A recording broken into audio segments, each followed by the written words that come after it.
초복이었던 지난 7월에 발생한 사건이 있었죠. 경북 봉화군의 한 경로당에서 벌어졌던 농약 음독 사건.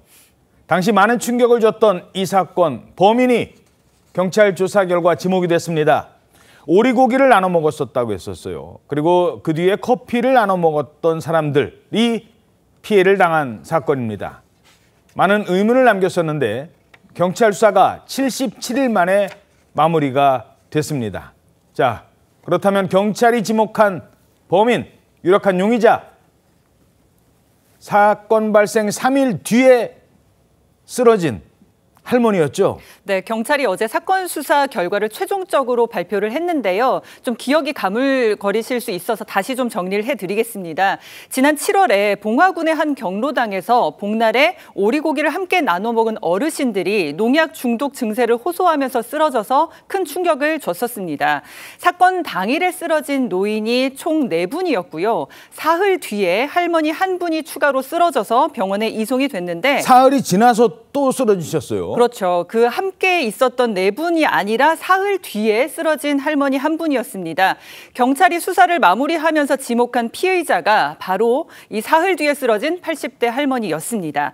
피의자로 지목된 이 80대 할머니는요, 갑자기 사흘 뒤에 쓰러졌는데 다른 피해자들과 함께 오리고기나 커피를 먹지 않았다는 진술이 나왔고요. 그래서 상당한 의문점이 남았습니다.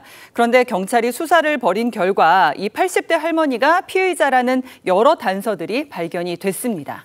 그 쓰러진 할머니 중에 범인이 있었다. 다소 충격적인 얘기인데요.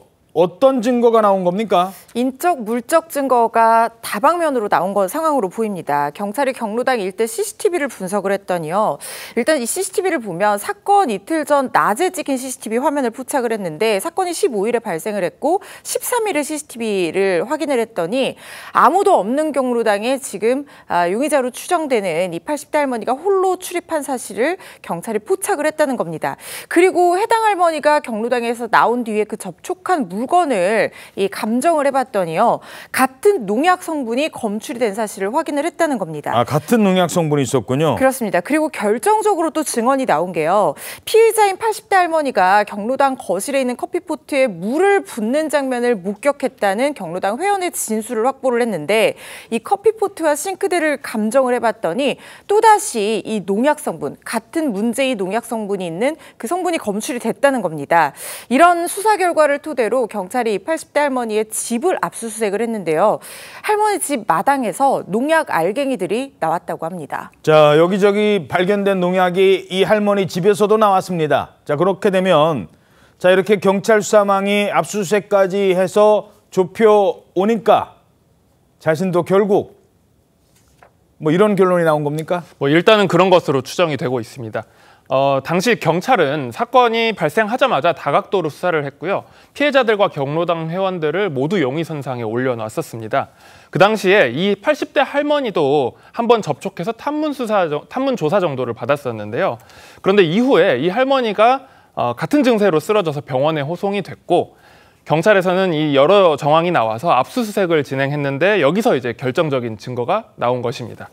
경찰 조사에 따르면 사건 발생 3일 후에 피의자인 80대 할머니는 은행에 가서 자기 재산 일부를 찾아서 가족들에게 전달하고 그 뒤에 쓰러진 것으로 밝혀졌습니다.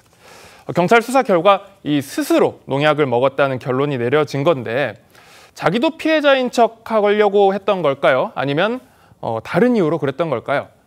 알 수 없지만 일단 이유는 이제는 확인을 할 수가 없게 되었습니다. 이 할머니는 어떻게 되셨어요? 예, 왜냐하면 피해자인 80대 할머니가 이번 12일 만인 지난 7월 말에 사망을 했기 때문입니다.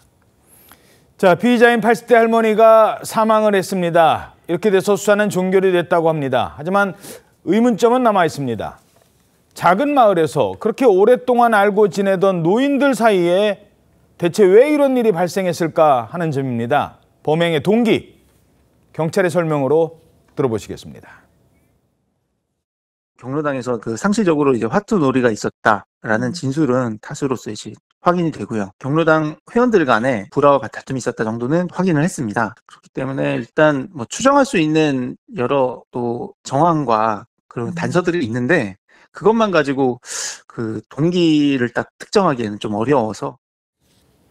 예, 뭐 유력한 용의자가 숨졌기 때문에 범행 동기를 정확하게 지목할 수는 없습니다만 화투 치다가 갈등이 있었다 이런 얘기가 계속 나왔군요. 네, 그러니까 그 경로당의 회원인 다른 노인들한테서 여러 가지 진술들이 나왔는데 그중에 나온 얘기가 평소 피해자들과 피의자 그 할머니가 화투를 종종 쳤다. 근데 그 과정에서 갈등이 있었다. 이런 식의 진술이 나온 거예요. 다만 경찰이 이 사실을 발표하면서도 어쨌든 피의자가 사망했기 때문에 범행 동기를 특정할 수는 없다라고 했는데 지금까지의 경찰 수사 결과를 종합을 해보면 평소 피해자들과 어떤 이유에서인지 갈등이 있었던 피의자 할머니가 집에 보관하고 있던 농약 알갱이를 물에 희석해서 경로당 냉장고에 보관 중이던 냉커피 음료수병에 담은 것으로 지금 파악이 되고 있습니다.